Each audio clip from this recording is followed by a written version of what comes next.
Good evening, good afternoon, good morning, wherever you're watching, and welcome to the Ghana Agenda.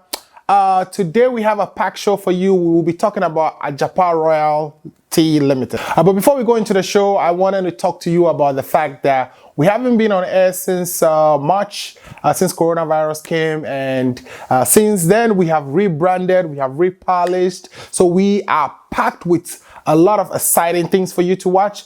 So we want to kick off this show today with a conversation about Agyapa Royalties Limited. So the question I'm sure you are asking is, what is Agyapa? Now, Agyapa was a company formed by the Ministry of Finance of the Republic of Ghana in order to trade our gold royalties. So what does this whole thing mean? All right, as a country, we are endowed with gold, or God has given us gold resources.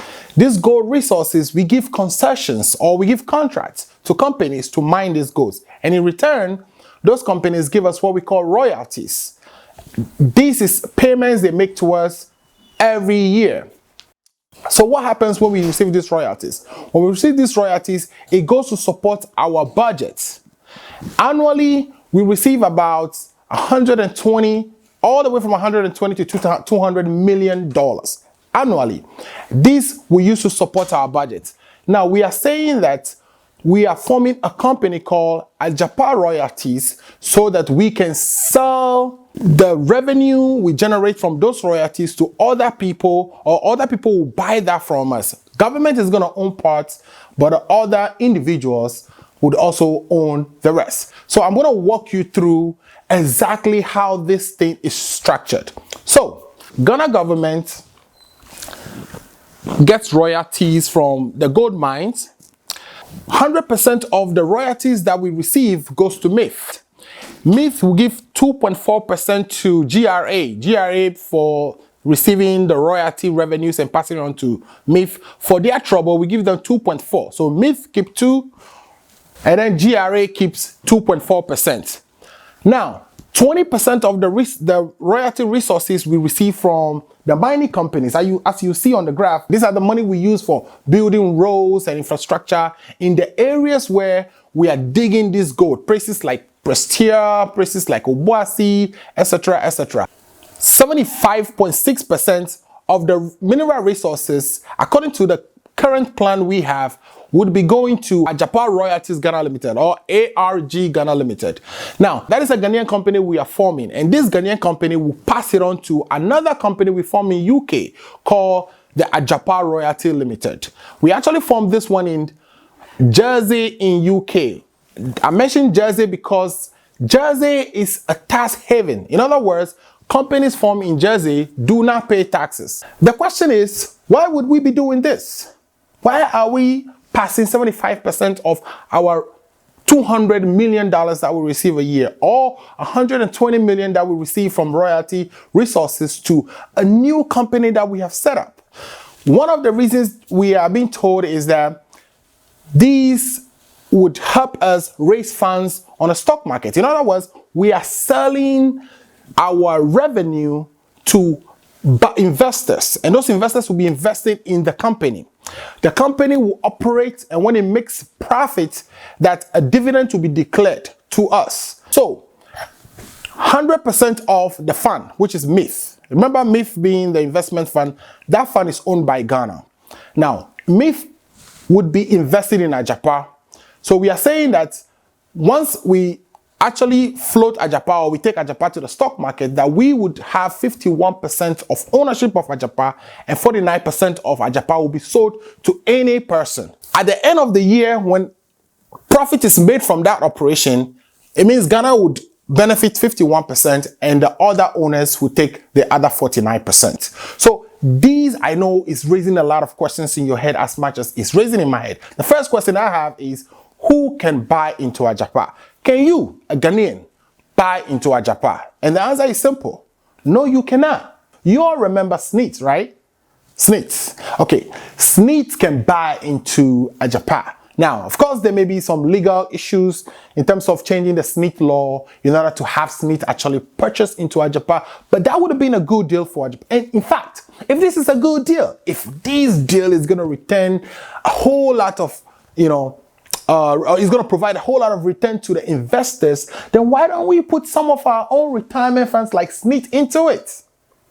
It would be a good idea, right? In other words, we would be investing in our own gold royalties. So yes, these are the people who can actually acquire shares in Agyapa. You as an individual, unless you have your money with SNIT and SNIT made a decision to buy from Agyapa, or unless you are a member of a mutual fund, or you have a 401k or retirement or some type of contribution that you've made yourself into a mutual fund that is interested in buying into Agyapa, you are out of luck. Now, note that you do not have the ability to make the decision for where the mutual fund invests the money. It's the fund managers who will make that decision.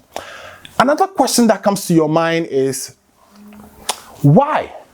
Why would we give 75% of our money to Agyapa?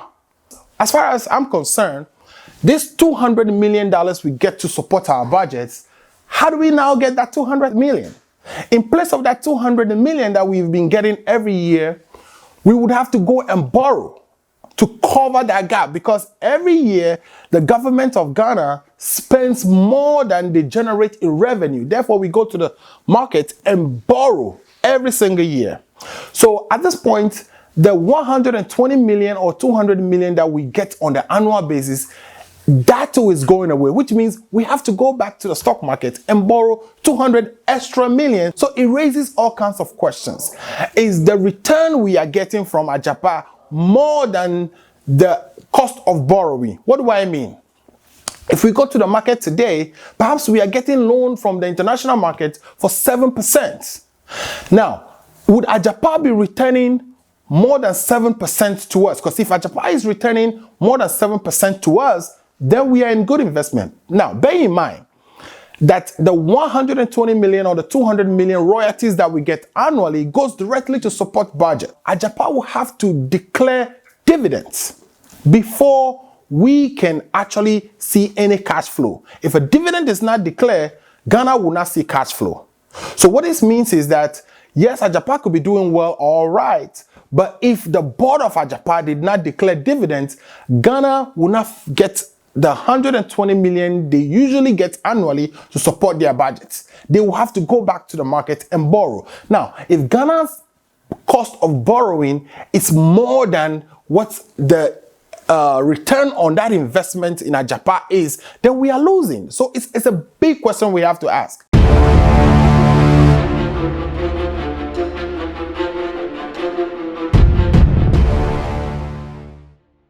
You are watching Ghana Agenda, and we are back rebranded, and we have a lot of shows for you. So what we are talking about is Agyapa. Again, we are asking some of the questions that the average Ghanaian probably is contemplating. And one more question that I have in my mind is, what is the value of Agyapa? I'm sure you are all interested.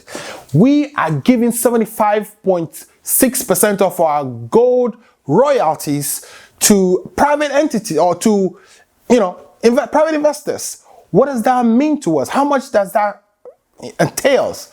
They are evaluating this whole deal to be worth 1 billion.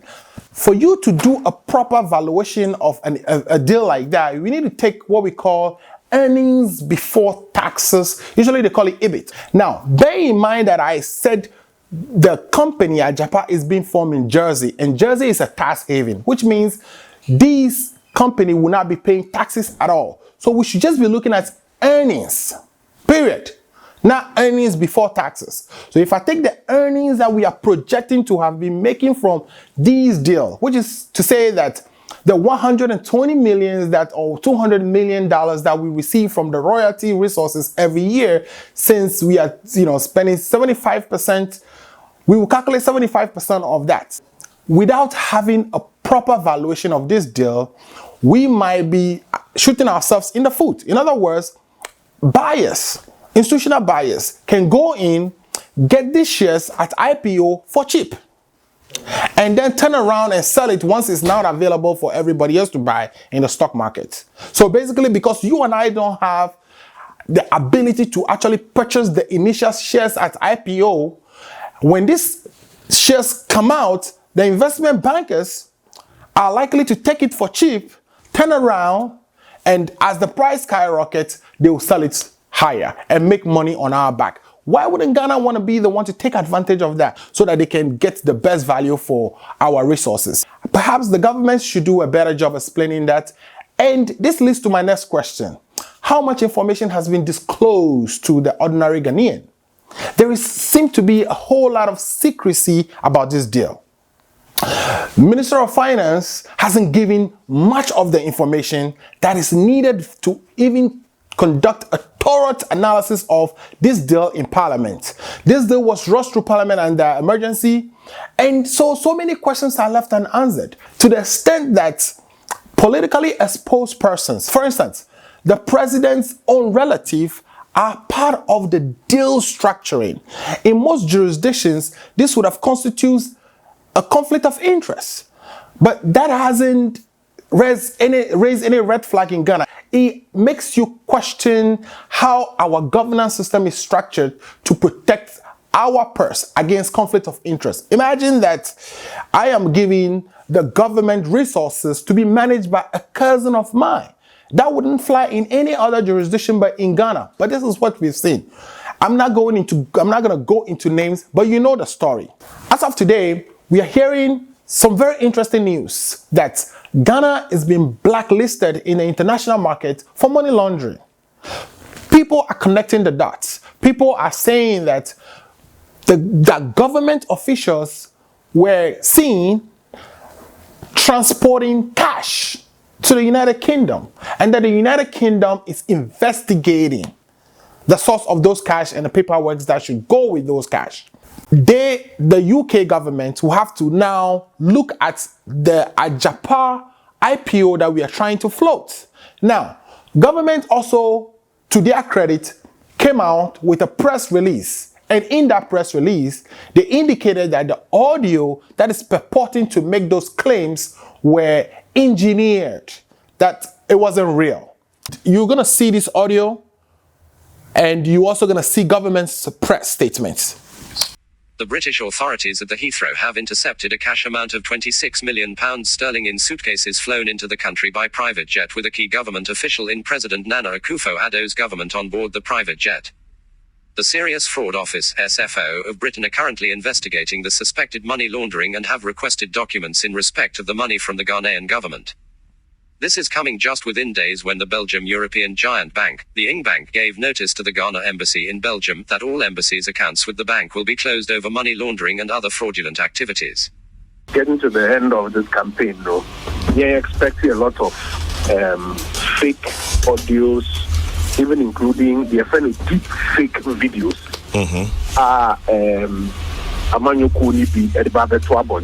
Seeking to confuse the general public, and I say editor put a book of wedding. Now, the who want to say, Chairman, so here 2016 US for election, I really know FBI for every mom here at PF say, the Pabon for the at the internet, fake Nema, fake tapes, fake audios. There were deep fake videos. Chairman, one case on to me at the phone, I video at the Samashawanoa.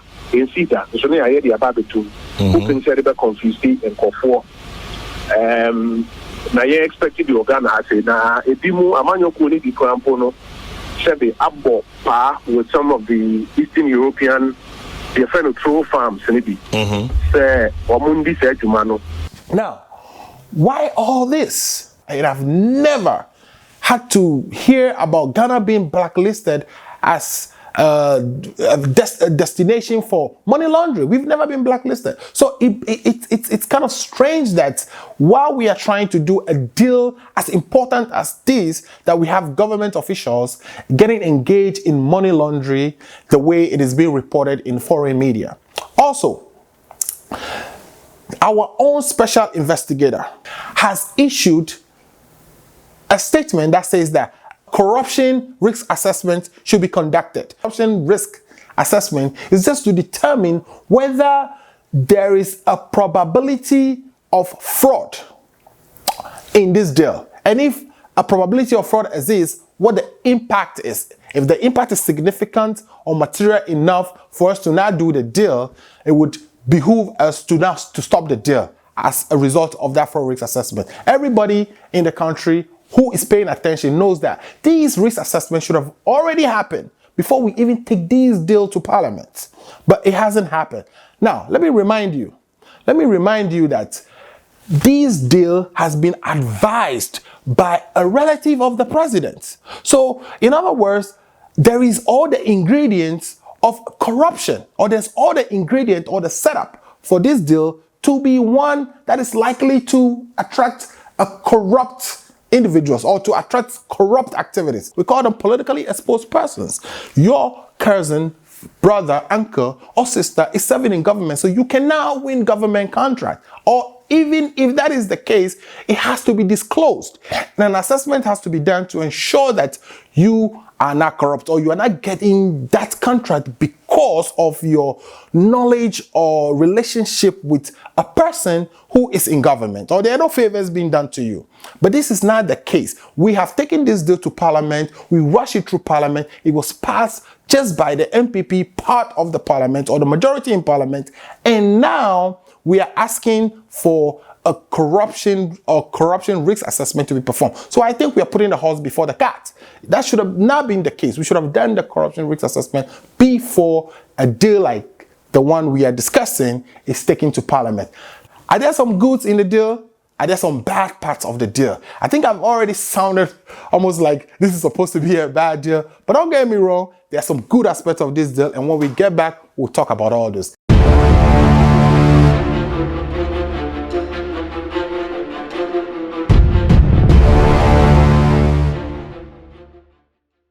Welcome back, and we are talking today about the Agyapa Royalty Limited deal that Ghana has gone into. And so we are looking at what the benefits are. We've talked about so many different aspects. We talked about how the deal is structured, who put the deals together, the current news items that are coming out in terms of money laundering allegations, and we also discussed the fact that the OSP has requested for a corruption risk assessment. Now we want to look at the benefits. So what are the benefits? There are some good benefits.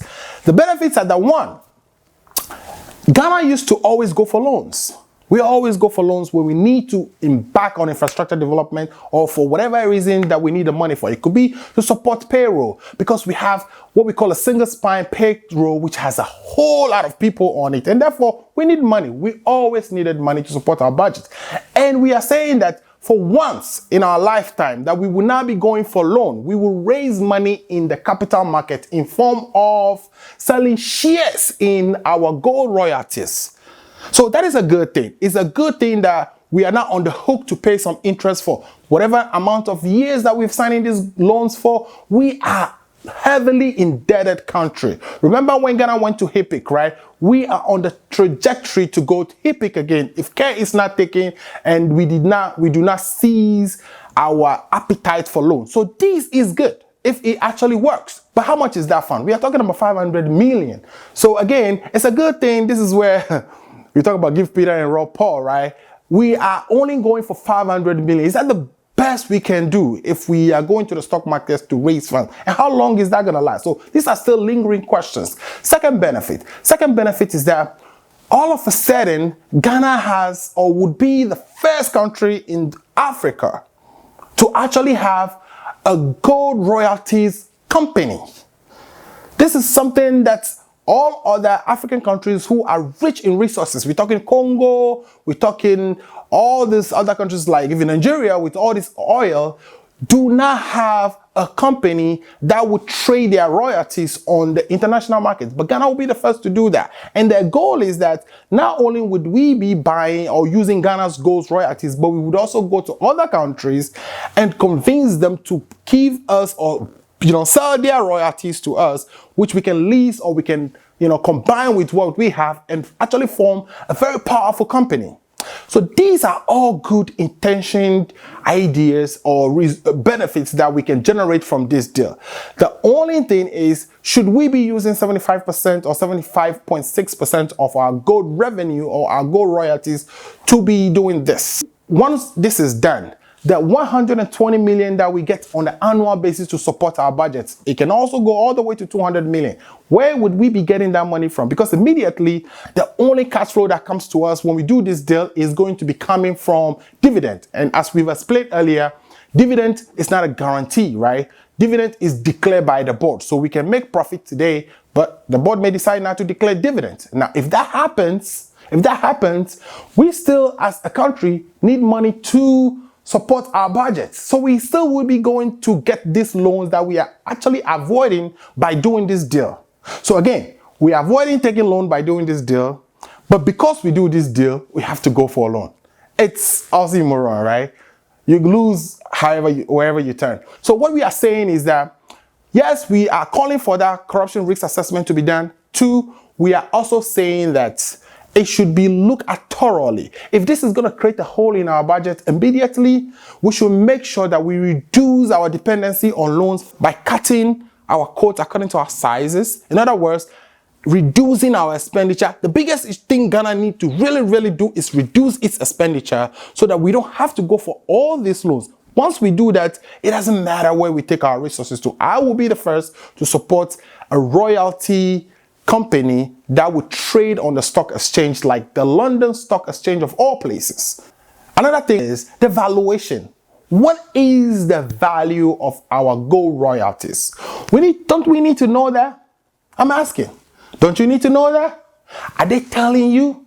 Did you think your government has told you? If I ask you, do you know exactly what our gold royalties that we are listing on the stock exchange is? What is the value? I don't know. I mean, so we need more explanation to tell what that value is. If you are going to go into any investment, to anybody who invests, if you're going to go into any investment, the first thing you think about is, what is in it for me? What am I going to get?